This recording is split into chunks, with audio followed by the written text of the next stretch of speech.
boys and girls, live from Lidditz in Lancaster, Pennsylvania. It is the 4th and 1 podcast, of course, as always, with your host, Fancy Trash Can, and sitting beside me, as always, Captain Boring.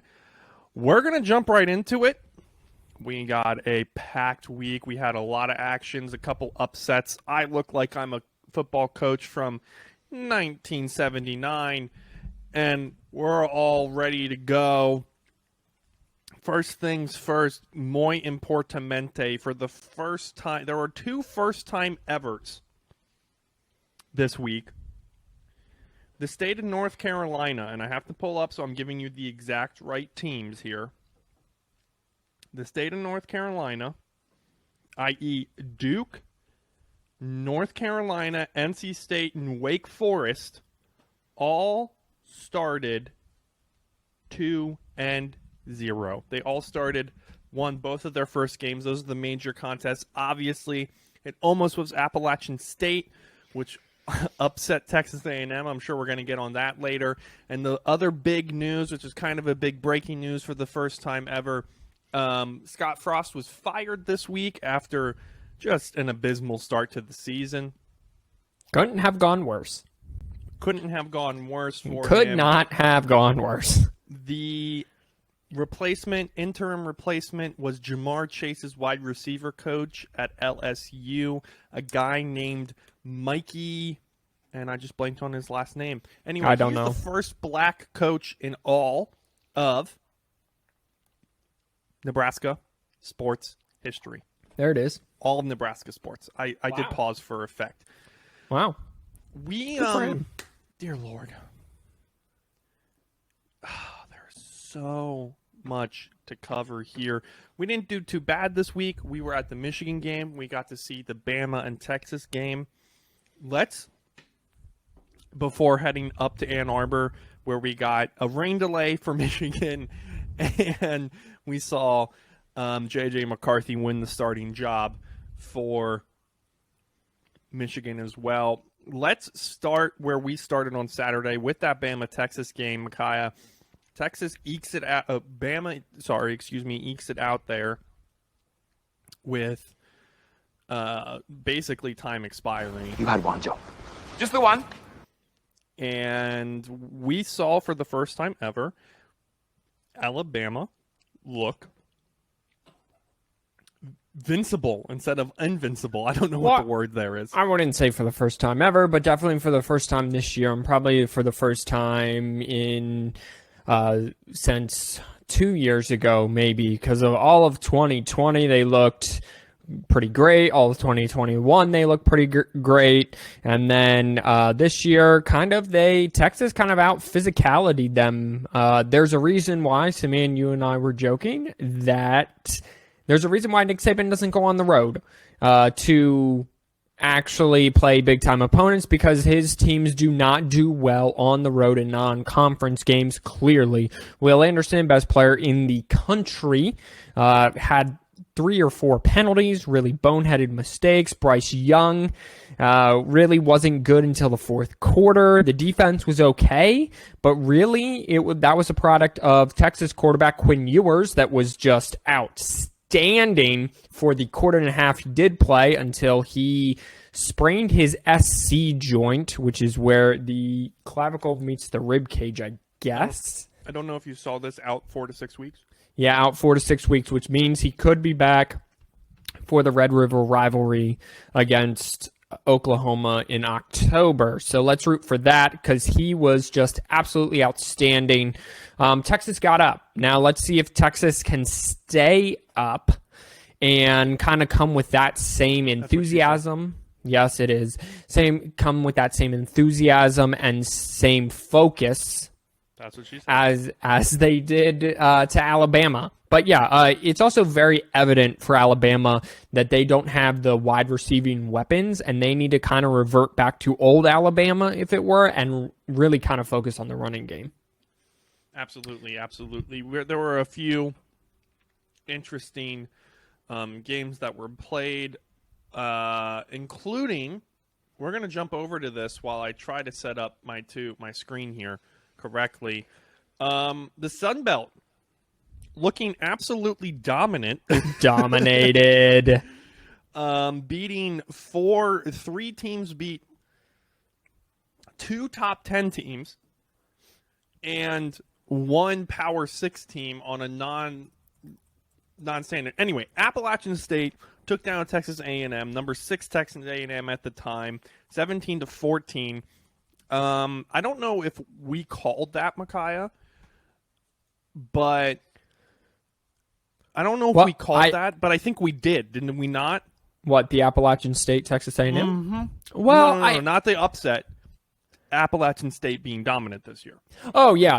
At the beginning of the year, I remember going on a rant about Coastal Carolina and how they don't run the Sun Belt. It's actually Appalachian State, and that could not have been more true. Listen, to all my Aggie fans out there, you know who you are because one did text me and was getting in an argument with me. Listen, nothing's wrong with your defense. Yeah, your defense kind of got pushed around in that second half, but your offense is absolute garbage. This is Texas A&M, right? This is Texas A&M. So you started out with a 3 and out, and then you went touchdown, then you went fumble, 3 and out, end of half, 3 and out, fumble. You had 4 straight possessions of either a 3 and out or a fumble before you scored a kickoff return for a touchdown, and that's only why you had 14 points. It really should have been a 17-7 game. So Jimbo's got a lot of questions to answer. Listen, those boosters aren't going to be too happy with this loss, considering they have the number 1 recruiting class in the country. Yes, I know that they're not playing. The majority of them aren't playing this year, and this is a class for the future. However, you got all that money. You got all that other oil money down there. Beautiful stadium, beautiful campus, and yet you paid $1.4 million to have Appalachian State beat you. At least now, Michigan, you are not the only top 10 team that Appalachian State beat on its home turf. So there is some of that. But Jimbo, I would hate to be in College Station this week if I were him. I would be as well. There were a couple other games that were upsets. Let's go to the other one that, speaking Marshall of Notre being Dame? nervous, I was going to set that up really good for you, and you just decided to cut me off. I did. I sure did. You said you wanted to rip through it real quick, so, just name it. I'll take you right through it. Oh, my gosh. Marshall Notre Dame. I was going to be like, guess who else is going to be who's on the hot seat after week number 3, technically. But is he, though? I mean, this is his first year. I mean, yeah, it's Notre Dame. I get that. But he at least gets this season. If he continues down the road, I don't think so. Oh, I don't know. I think he at least gets this season and to start next season. Like, I mean, if he goes 6-7, something like that, right? And you're like, then he at least starts next season.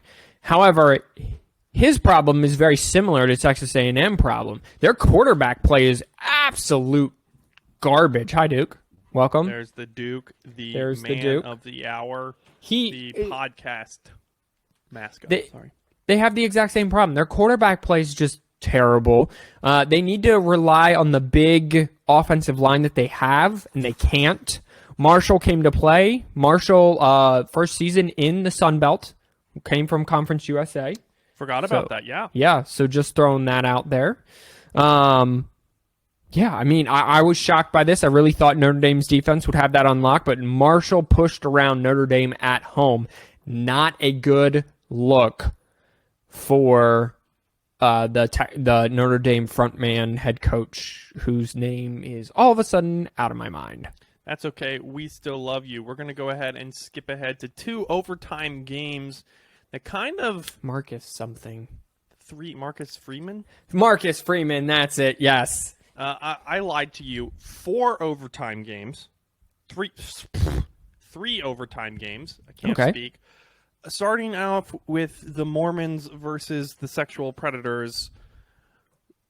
Oh yeah, BYU Baylor taking on Baylor. Yeah, that game finished about 2:15 in the morning. Since I was already up as we got home from the Michigan game late, I went ahead and finished it. Listen, very impressed with BYU. BYU has quietly become a national standard, I would say. They are a top 15 team now for about 4 or 5 straight years. They're going to join the Big 12, and this could be Big 12's best case scenario next year when they join. If they can kind of slip in, mess things up for Texas, Oklahoma before they leave, really kind of set the tone and rule the roost. When all those leave, I was very surprised by the outcome. Baylor doesn't trust their quarterback play at all. Blake Shippen, they basically ran it on 9 straight plays to force overtime, and then in overtime they just ran until they had to throw, and that didn't work out well for them. So they do not trust their quarterbacks either, which is a terrible place to be 2 weeks into the season. You need to be able to trust your quarterback now more than ever, and I just don't think Baylor does. I like the running game and the commitment to the running game, but at some point your quarterback's got to win you a football game. It's a little bit upsetting to say the least. Just Oklahoma State, number 11, beat Oklahoma State, beat Arizona State, so we might look at the standings then, but we'll move on to the Pittsburgh, Tennessee game, another OT game. It's a 7-point victory for Tennessee. We both picked Pittsburgh here. And I'm kind of wondering, you have Tennessee legit, and I'm... Maybe? Maybe. Yeah, listen, it's obviously we've been down this road before with Tennessee. Well, at least I have, Simeon. This kind of new college football fandom is a little new to you. But listen, Tennessee always claims to be great. However, except for last year, and then they actually kind of were pretty good. This offense is under Josh Heupel is great. Is going to be fantastic. It's going to be high flying. It's going to be the defense, whether or not they're going to be able to withstand that. Listen, Hendon Hooker and Patrick Tillman on the outside for Tennessee, that's a heck of a 1-2 punch. They can score a lot of points. Can their defense hold up? Also, Keenan Slovis, the Pittsburgh quarterback, left the game when they were winning, so that is of note. However, the backup came in and did a bang-up job from what I am reading. So, is Tennessee legit? I don't know. They still got their meat of the schedule to go, but it's going to be a fun season down in Knoxville. You have to get into conference play. Just a few other updates for you. They're kind of all ranked here in a row. Florida lost to Kentucky. Obviously, they were overhyped. That's really all we have to say about that. Because I think that's it. They were overhyped. Kentucky can be a sleeper. Yeah, and Kentucky was underhyped. Well, and I just want to call. I called it. I called it. I told people last week, listen, this is an overreaction for Florida. Kentucky's a really good team. This is all Kentucky wants. Mark Stoops wants to be able to go in there and be like, listen, no one believes in you. They did it. They got 1 pick six. Everything went wrong for Kentucky in the first half, and they still managed a way out of it. Anthony Richardson has got to progress a little more for Florida. Sure. Number 15, Miami beat up on University of Southern Mississippi. So, again, they're coming into ACC play, probably undefeated. They're actually coming to Texas A&M this week. That's right. I forgot about that. That's going to be a big game. You'll probably talk about it if I had to guess, knowing you. Sorry, there was another one here. Arkansas. Did you see Kansas is 2-0? Can you? Yes. They're technically leading the Big 12 right now. Yes, I know. And why did this not lead the podcast? Come on, Kansas. Let's go, Kansas. Because I had to flow in my head. I'm super proud of Kansas. I sound upset right now, but that's because my brother keeps hijacking my podcast. So, wait, you were talking about Arkansas. No one cares about Arkansas, okay? Dude, Arkansas, Kentucky, you have to watch out for those two. If Texas can beat up on Alabama, then Arkansas and Kentucky can beat up on Alabama. Arkansas, I don't know if Alabama and Kentucky play each other. Well, no, they do. I don't know if they do. This year. Anyway, it doesn't matter. Arkansas and Alabama do play, and that was the type of game this past Saturday between Texas and Alabama that Arkansas will want to play. They want to play line of scrimmage game, run the football. They have a big quarterback, KJ Jefferson. Although he's kind of banged up too. His ankle bothers him on and off. Yeah, so you're not wrong. We got to keep an eye on Arkansas because they've definitely been the winner through the first 2 weeks has been Arkansas. These are a little bit just a few of the other like kind of sleepers in here. Michigan State beat up on Akron, which we'll jump into that because my mom had a thing. Sorry, which was the other one? Oh, Wisconsin lost to Washington State by a field goal. So, yeah, but it kind of gets worse, I think, for Wisconsin. Wisconsin outgained Washington State, or Washington State, as it were, by 148 yards and lost by field goal. When you play the type of game that Wisconsin does, how do you do that? How do you outgain a team by that much when you're a run-heavy team and lose the football game? You're Wisconsin, that's how. Number 25 Houston lost in double overtime. Yeah, well, to Texas Tech, which makes us look bad, which puts SMU at the top of the American right now. UTSA, we're always going to bring them up, beat Army in OT. They were at Army. Going to Texas. So that puts them at Conference USA right now is popping. We're going to get on that later. Popping. Iowa State beat Iowa in a very Iowa State-Iowa game, 10-7. Micaiah was right. That's all we have to say about them. But did you see how that game started? Probably really dumb. That's how it started. No, it actually started. Iowa scored in like 2.5 minutes, and the crowd was going like crazy. And then, of course, it was an Iowa game, and Iowa State out-Iowa'd them. That's all. Dude, there were so many overtime games. Eastern Kentucky, FCS school, played Bowling Green, 7 overtimes. Yeah. See, and by the way, that game was at 4 o'clock. That game was at 4 o'clock, so while we were driving past the stadium on our way to Ann Arbor, they were getting ready for kickoff. Dear Lord. I'm just seeing if there is anything else that I care about. Liberty beat UAB. Boo. Virginia Tech beat Boston College. Okay. No, there's nothing really else that I care about regarding the week. What we learned is the AP doesn't know how to rank teams yet. But I'm okay with it, how they're doing it this year, because how they're kind of doing it, how it seems to be. Let me start over. Transitioned into this because this is where I wanted to go. Let me start over. They seem to be taking it week by week, literally. And yes, I know there are new rankings every week, but it seems to be that there is, okay, so this is what we know about this team this week. And then they're basing it off of what they just saw, which that is not normally the case. Normally the case is that they take the whole entire resume into play, I feel. Mm-hmm. But this, I don't know if it's just because if it is week 2, but it kind of seems like, for example, Georgia absolutely dominated again this week, 33-0. Alabama struggled on the road, and they actually struggled on the road, right? It wasn't an amazing Texas team. So Georgia's jumping Bama. Michigan and Ohio State had the exact same performances, so they don't move.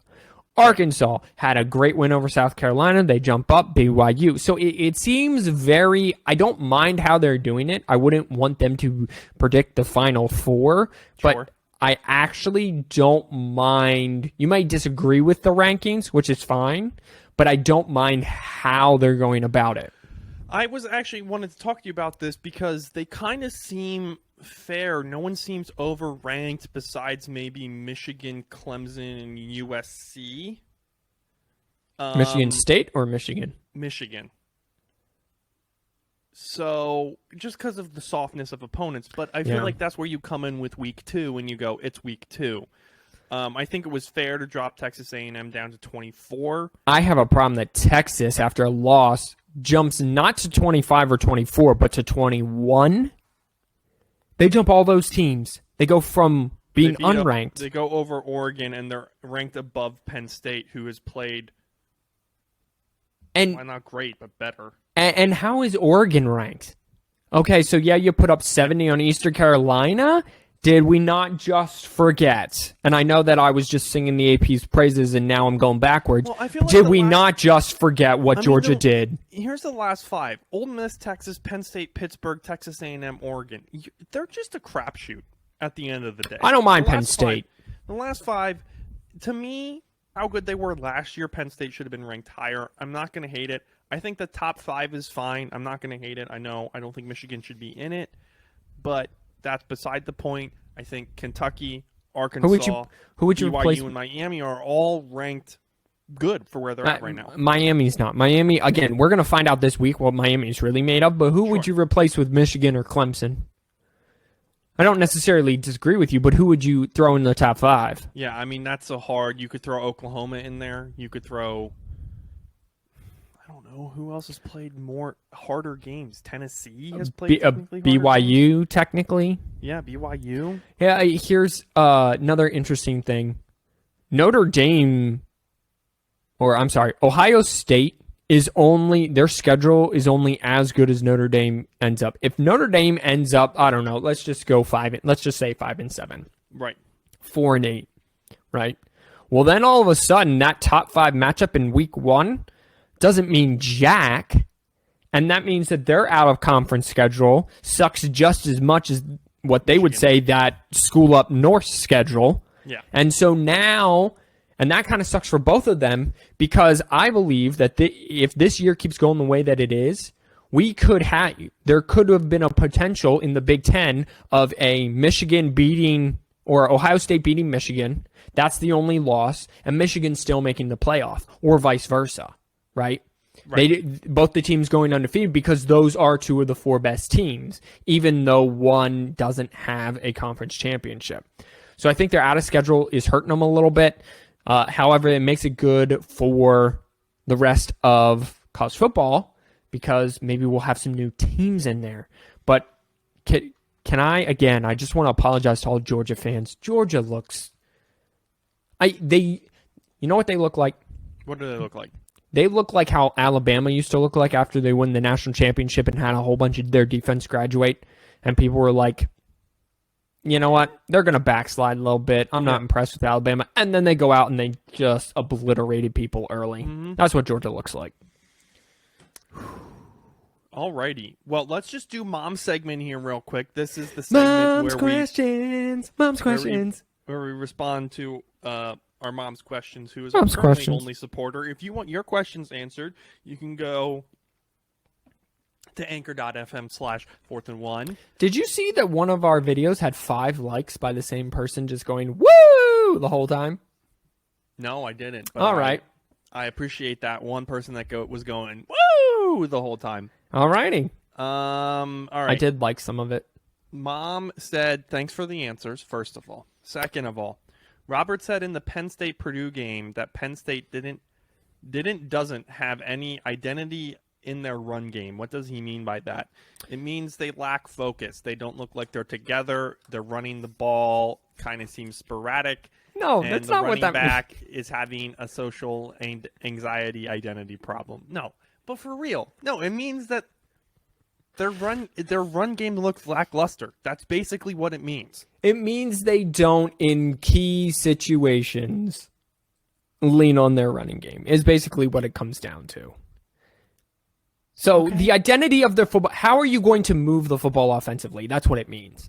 Michigan, when it comes down to it, no matter who you throw in there at quarterback, whether it be JJ, in this case it will be going forward, they're going to turn around and run the football with Blake Corum. And why does that matter? Because they have Sean Clifford. They have their 45-year-old in at quarterback. Of course they're not going to rely on their run game. because what teams have made the college football playoff and have won national championships, that their identity is not within their run game. That's not the question. No, but it is. That's what Robert's biggest point was. Well, you know what? I'm not Robert, and I'm not making that point. So you can. All right. Did you say Ohio State pinned their ears back? Yes, Mom. There's a thing called Google. Just look up what that. All right. means. So Simeon's clearly had a rough day. Mom, this means that they were just able to. That they knew what Notre Dame was going to do, and they, like a dog, they pinned their ears back and just ran at the quarterback to sack him. Actually, that's probably what it refers to. Refers to greyhound racing. That's almost exactly what it refers to. Okay. Yes. You can also yourself. All righty. I actually think all three of you wanting Baylor will make more people want to pick Baylor more. I certainly wrong for that one. As Baylor lost in double overtime. By the way, I went 2-3 on my picks. Still 8-6 overall on the year, so still making people money. My picks were a little bit weird, so I was going to say that I took a bye week. I do have a new picking strategy. Oh, okay, you good. This week. That's I'm glad. much better. Okay? All right, I'm glad. But I'm going to surprise you. Okay. Simeon, I was surprised you took Akron over Michigan State. Mom, you heard incorrectly. I took Michigan State over Akron. No, you didn't. You actually picked Akron. I didn't correct you in the thing. You meant to say Michigan State. We were just talking about Akron, and then you just said Akron real quick because you were saying Akron, Michigan State, but you forgot to say. So you just said Akron. Over Michigan. Yeah. Okay. Well, Micaiah was right again. I have more fun reading these off than Micaiah does. And our dad said it was a blowout for Michigan State. Yes, it was. They were playing Akron. Yeah, Akron sucks. Yeah, Akron sucks. And then she gives us congratulations. Thank you, Mother. Again, if you want your questions... This has been Questions with Mom. If you want your questions answered and Makai to write you a jingle, 4th and 1 podcast, anchor.fm/4th and 1 and hit I will give you $1 just to shut up. I will give you $1 just to shut up. Okay. This week... there are a few good games in here. We're going to see what Penn State is made of. They play their almost now seems like yearly game against Auburn. It's a home series. Okay. Georgia and home and home means you play one at their house, one at your house. I knew that's going to be on next week's. You're so exasperated with it already. I knew it was going to be on next week's. Georgia has the 12 o'clock game against South Carolina. I would expect Georgia to win that game, but very interesting line for that. Georgia minus 24.5. So I'm really kind of hoping that Georgia kind of goes out and dominates so that I can start to bet on Georgia a little bit because I still need to see what type of defense. Because let's be honest, I don't trust Bo Nix, and whoever they played last week was some squad that they were going to dominate anyway. I so wanted to take the Georgia minus 24.5, but yeah. I think that Spencer Rattler can put up points against Arkansas. Did. However, their defense South Carolina's defense is pretty terrible, so it was an easy win for Arkansas. But this is kind of the true first test for Georgia, and I just want to see how dominant I can expect them to be this entire year. I'm on the Georgia bandwagon, don't get me wrong. Georgia bandwagon, rest of the year, I just want to see how dominant they can be down the road. Hawaii plays Duquesne, as yes. we call them. We know it's Duquesne for everybody listening. That is an 11:59 p.m. game. They'll probably lose that too. They did not look good. Hawaii did not look good. I knew that we could have left when Hawaii's first play was a running play, and it was a 2-yard loss. Yeah. Like, the Michigan defensive line, front seven, has just absolutely reloaded and is ridiculously good. So we got a lot of we're kind of finishing out. It's half and half this week. We're finishing out we're finishing out people who have non-conference games, and then some conference games are starting. Georgia, South Carolina is a great example of that. Georgia Southern UAB is another good example of that. I don't know what games you're picking, Micaiah, by the way. Yep. I see that Liberty is playing Wake Forest, which should be interesting. Because are they? Yeah, they are. 5 p.m. on the ACC network. They're in Wake Forest. They're in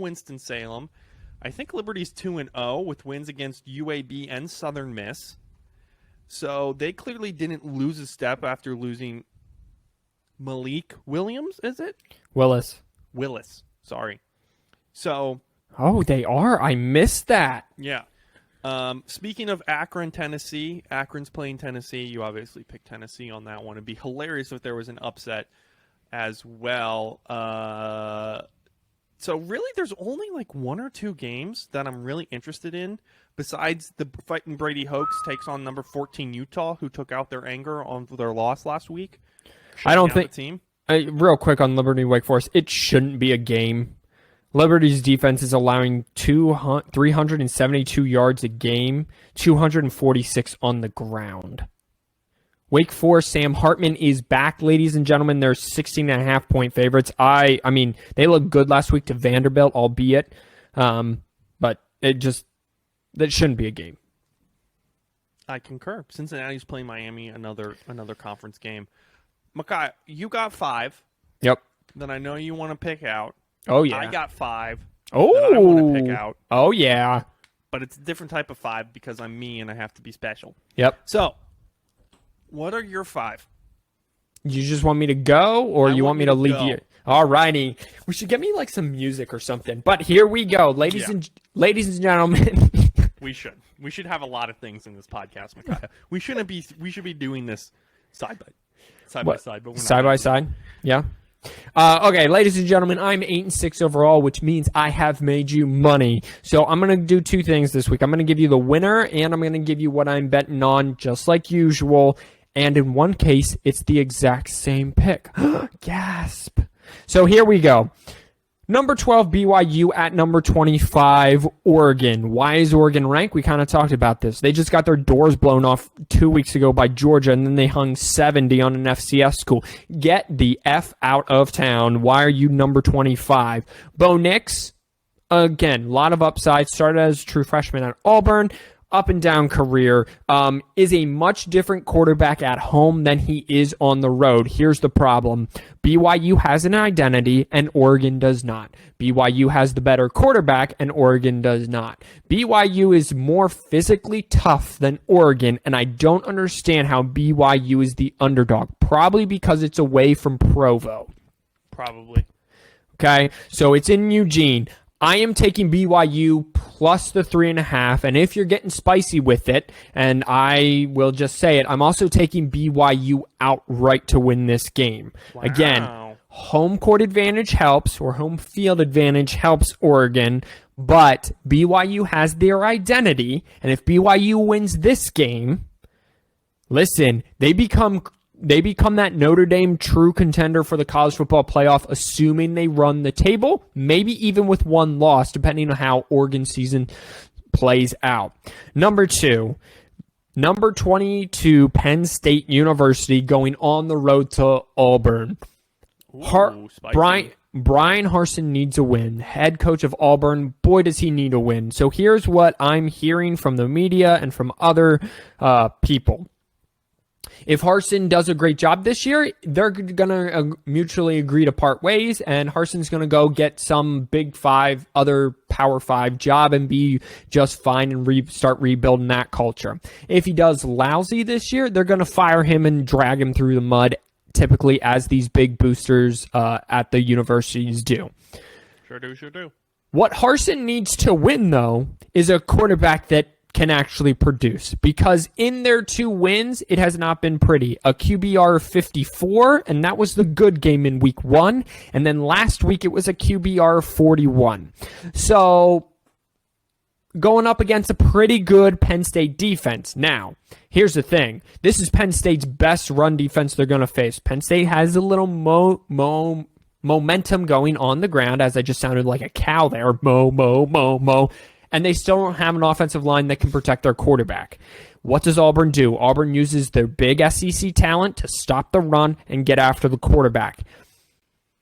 Auburn is a 5.5 point dog. I have it right. Dog, I believe.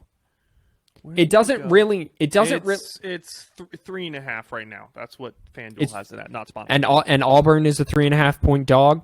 Correct. Okay, so Auburn's a 3.5 point dog. I don't like that because I could see Auburn getting blown out. I don't like taking Penn State because I could see Penn State losing this game.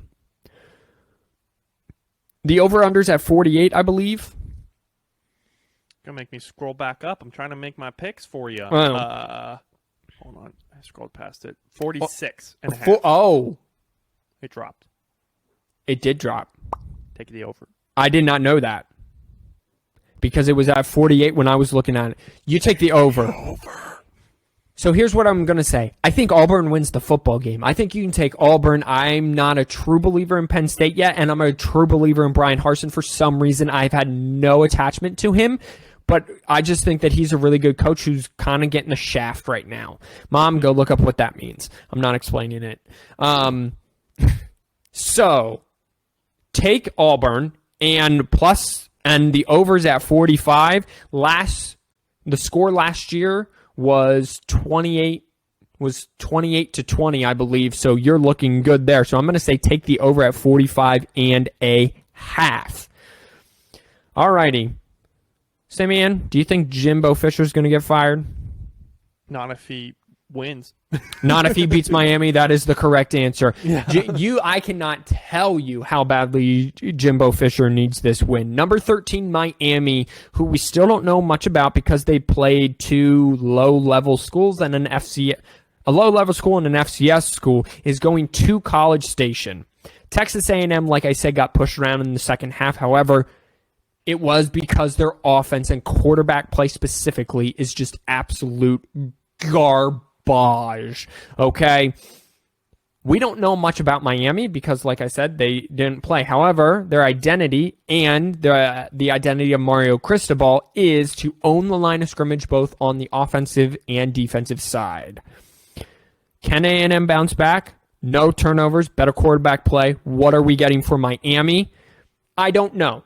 I don't know the answer to that, but the over-under is 45.5. Miami has Josh Gaddis. Josh Gaddis is going to learn how to score on SEC teams. I guarantee it from his time with Michigan. He learned something last year in the playoff.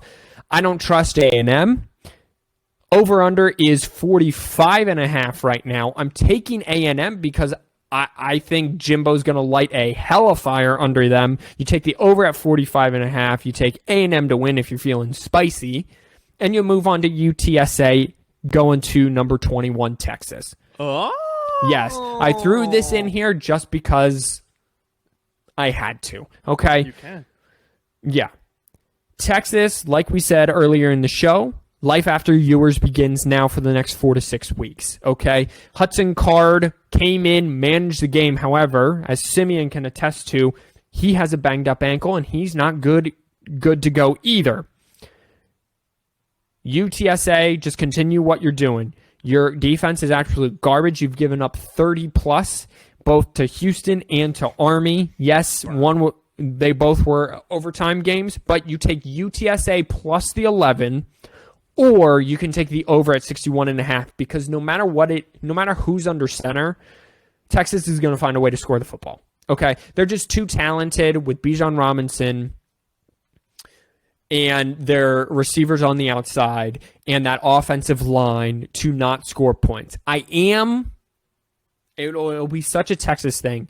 I am taking Texas to win because I do think as long as Hudson Card can go and take care of the football at home, I think it's a close win, maybe another overtime game for UTSA.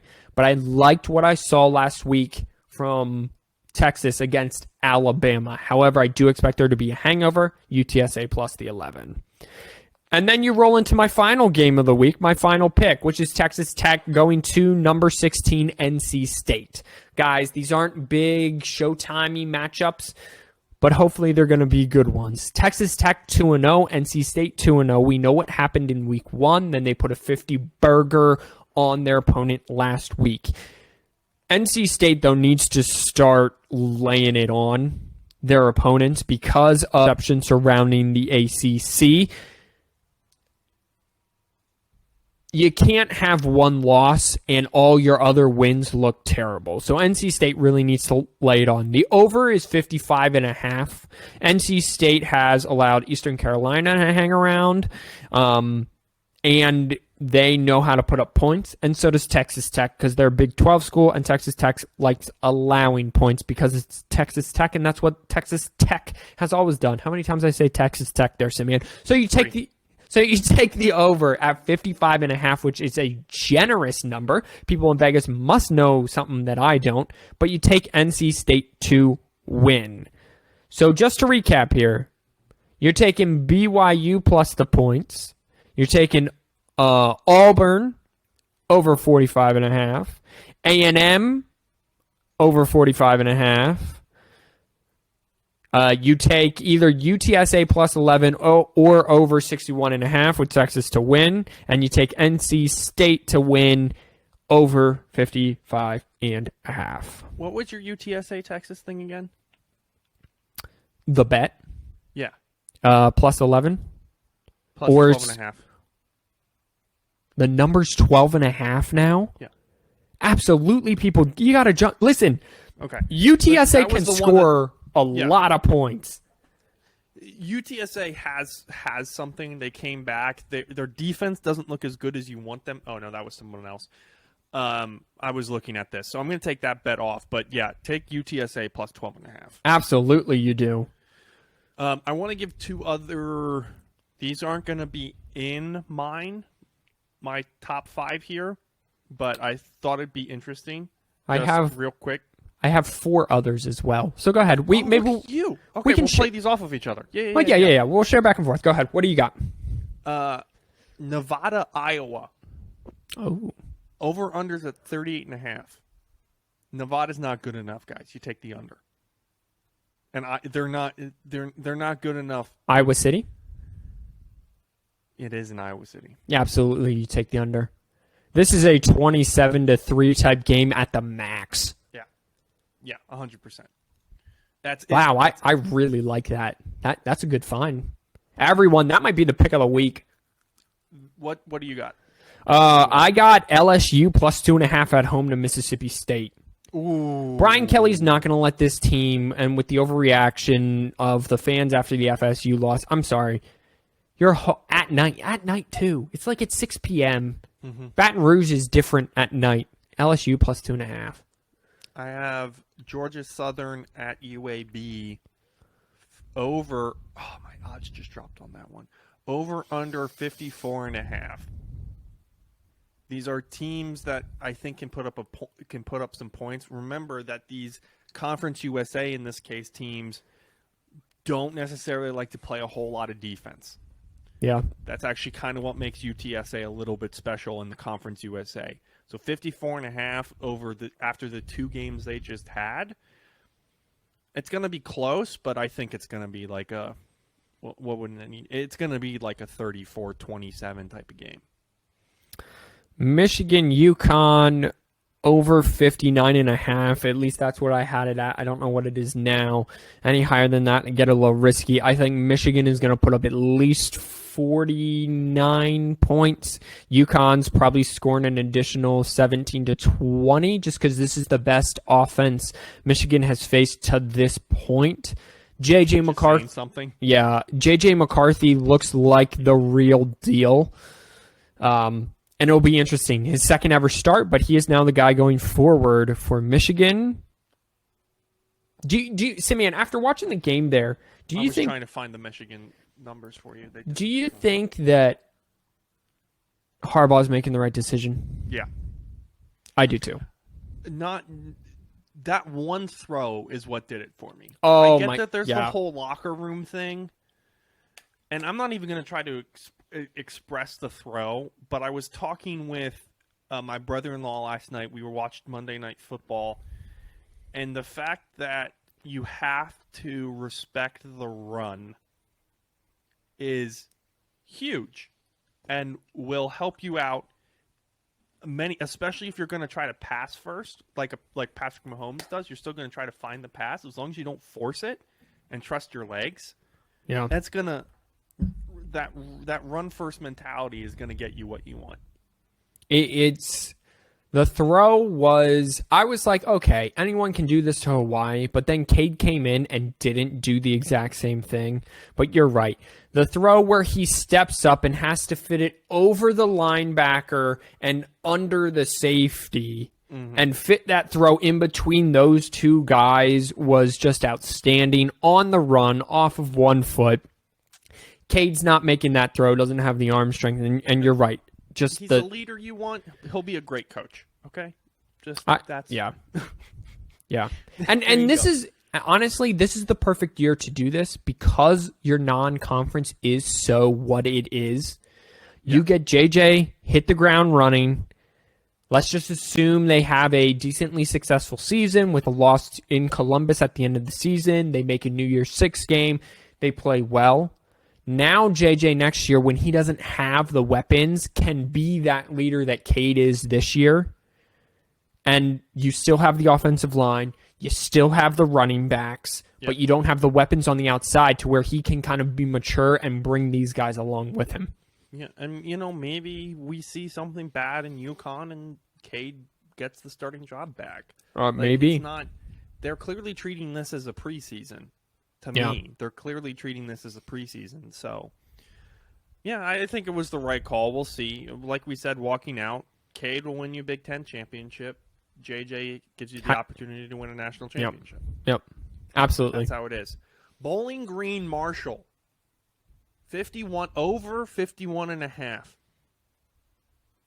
You have to remember, Bowling Green just had a 7 overtime game where they scored 53 by themselves. Marshall just scored a game against Notre Dame. They're both going to be tired. This game's in Bowling Green, which isn't actually where it's located, but that's beside the point. It's really right outside of Perrysburg, but no one cares. Yeah, right now they're giving you minus 108 that just dropped. Are you taking the over for that? I'm taking the over. I would as well. Yeah. Because even if I think, again, what's fooling a lot of people is just how bad Notre Dame's offense is. Listen, I watched a half of football of their very first game, their first half of the first game, and I knew Notre Dame is going to lose this game unless their defense does something awesome, and they're going to have a tough season because their quarterback is garbage. He needs to switch.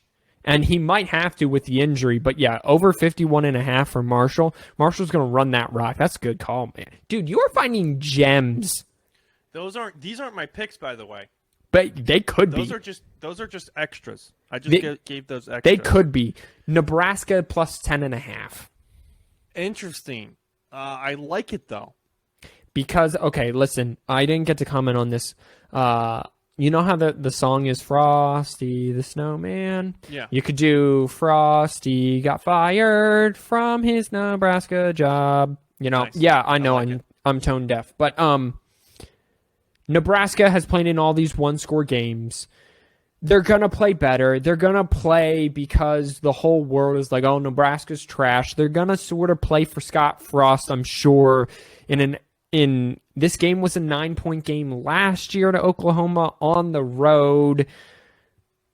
It just screams that Nebraska is going to keep this within 10 points. So go take Nebraska plus the 10. I would have made it one of my games because I like it so much. But here's the problem. It's not a top 5 game sort of deal. I mean, I guess I could have replaced it with UTSA in Texas. But that game has a lot riding on Texas. And if UTSA wins it, I mean, UTSA's resume is all of a sudden starting to stack up very nice. You got anything else? These are my picks. I got 5 of them for you. Do you want me to run? I have one more extra pick. You want me to just do that one real quick? Yes, I do. I want to hear it because so far I've liked them. Okay. Over, under, and yeah, this is the one I don't feel good about, but I'm going to do it anyway. Interesting. I would have said the last one was. Over, under, 73.5. You take the over, and I know it's going by my rule, USC and Fresno State. What? This you don't is... think your defense is going to be good enough? No. No. Absolutely, I do not. You don't think USC's defense is going to Correct. I think USC is averaging 45 this season. They have so far. They're going to put up 55 maybe, and then I think they allow another 20 to Fresno State. This is a Oklahoma team that it was with both Jalen Hurts and Kyler Murray at quarterback. All offense, very little defense. They have to rebuild that defense. Absolutely they do. So, yeah, 73.5. No, I'm feeling great about the Nebraska pick. 73.5. It's a high number. I'm taking it. I'm going back and forth because it's with this one pick. I'm going to pick the upset. Do it. Do it. Okay, so this is my thing. Yeah. I will pick group of 6 teams, preferably not in first place. Now, there's going to be exceptions to the rules, and in this one case, you'll understand why I picked them. Number 1, Friday Night Lights, Air Force over Wyoming. Air Force's 2 touchdowns is 14.5. And that's a no-brainer because Wyoming looks trash. And I just wanted to pick that because you can go make some money. You're getting negative 114 right now. That's a great way to go make 14 cents if you bet $1. Just use that as an example. So you're taking Air Force plus the points or Air Force to win? Air Force to win. That's what you're betting. Oh, sorry. That's minus 650. I meant, yeah. But you could probably take Airport. I wouldn't. I'm not going to lie. Air Force plus the points is probably a pretty good bet too. So what are you taking? I'm sorry. I'm just taking Air Force outright. Oh, okay. All these games are going to be outright still. In a parlay? I'm going to put them in a parlay, yeah. Okay, all right. I'm just writing it down so we can keep track of it so that when you start making people money, you can brag about it. Sure. Okay, go ahead. And again, this week was a bye week for me. I did okay. I was over 500. Oh, well, there you go. Kansas at Houston. This one's weird for me because I think... Oh, I have it up here. Houston is favored. Kansas, their 2 wins come to Tennessee at TNTC. I don't even know where that is, and West Virginia. But both of Houston's games that they played this year have gone into multiple overtimes against 2 pretty high-scoring teams. Technically, the Houston Cougars are favored. I don't think they're going to win this. I'm picking Kansas to go 3-0 to start the season. Yeah, that's why they're on this list. I get that they're not a group of 6, but no way. You're getting plus 285 for that, by the way, and I think it's only a 2.5 point. It's a 3.5 point margin right now. What's the over/under? The over/under is, if I'm good at my job, I can scroll down and find you. That's not that one. It's not that one. It's this one. The over/under is 56.5. That's another good one. Why would you not hammer that over, my dude? You're going to want to take the over. This is why you're going to want to take the over. Over. 460 yards of total offense Kansas is averaging a game. Now, their first game, But to put that into perspective, Houston is allowing 454 yards. Oh, my goodness, yeah. Of total defense. Listen, this screams a 30-35 type game. I mean, Kansas puts up points, ladies and gents. A shout out, I forget who their head coach is. It's Will Leipold. I think. Leipold. Lance Leipold. Yes. There it is. We got it. Got there. Shout out to him turning that program around, taking that over from Les Miles, absolutely failing. This is a weird one. It's technically an upset. It shouldn't be, in my opinion. SMU outright over Maryland. SMU is not favored over Maryland?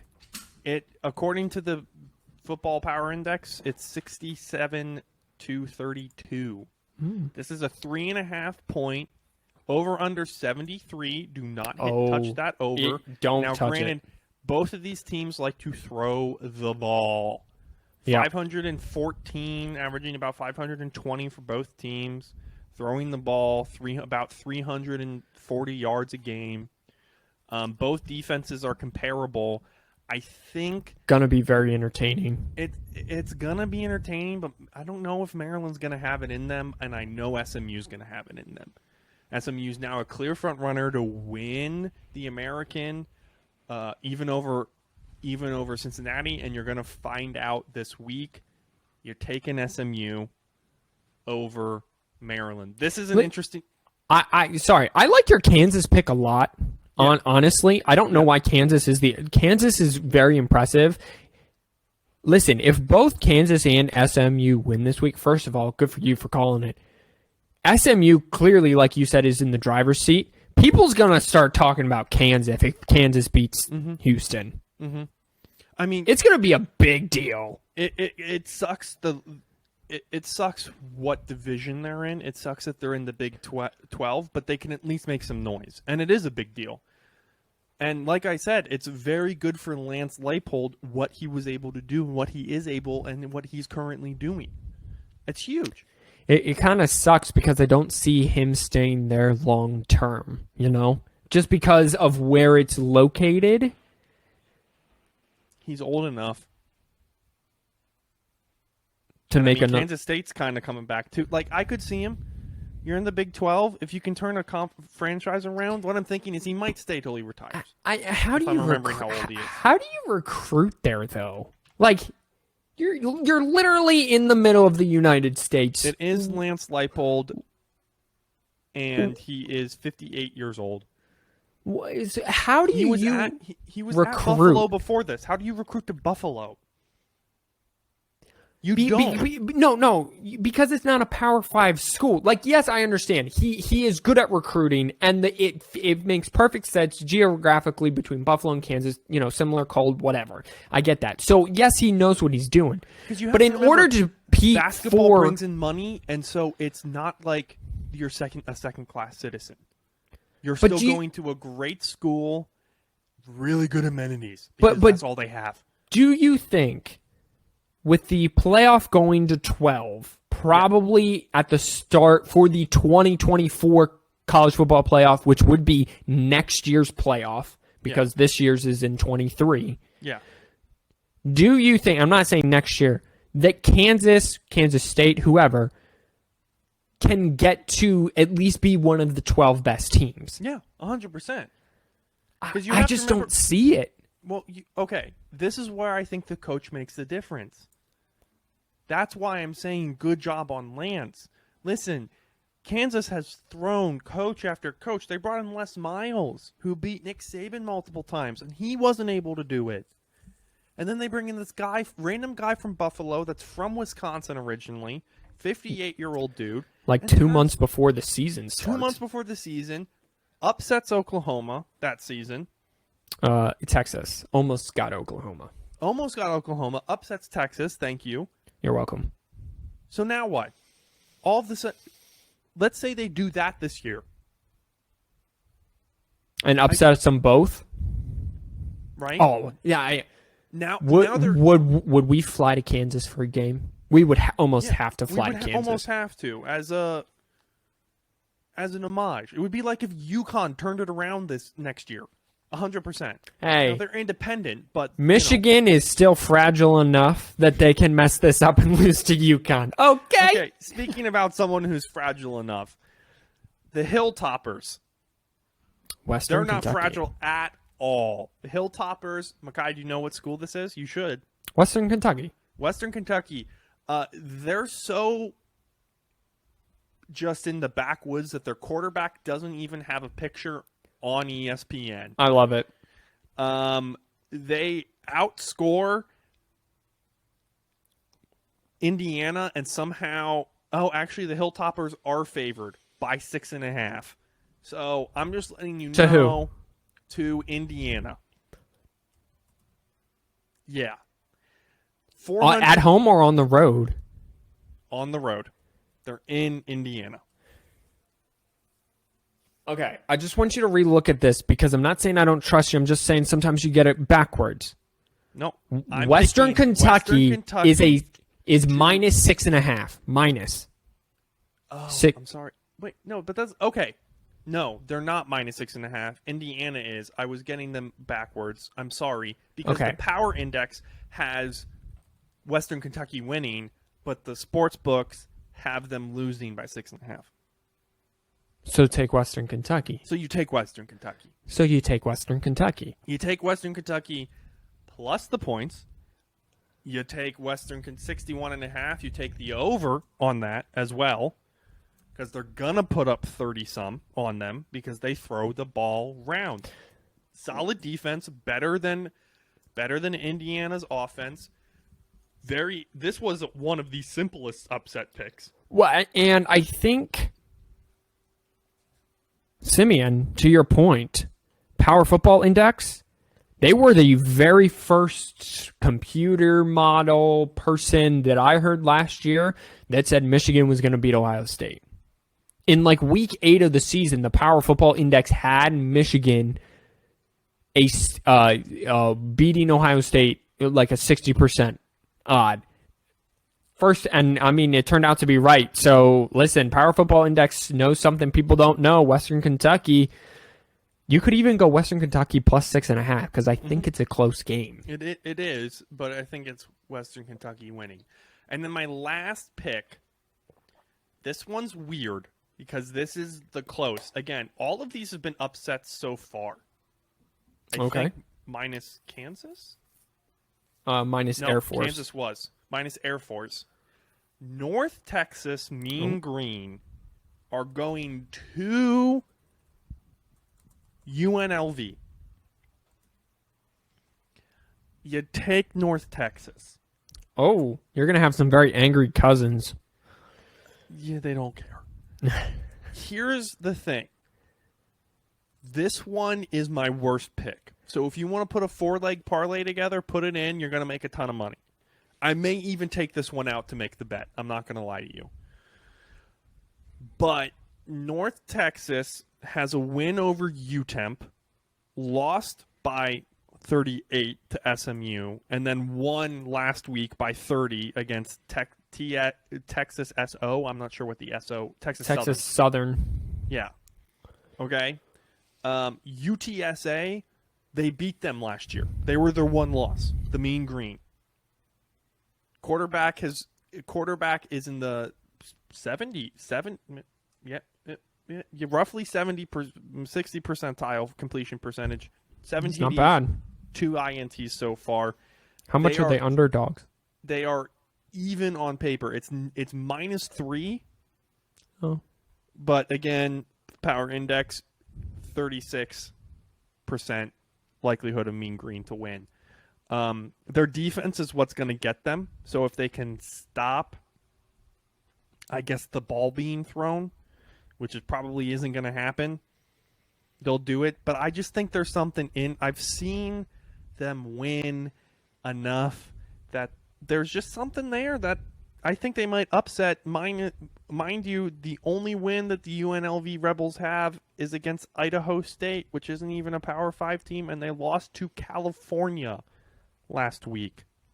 So Hey, they're not bad. I'm interested to see. Took a lot of upsets here. It'll kind of be nice because you'll kind of keep an eye on all the teams that people don't care about. yeah, I'll keep an eye on all the teams people do care about.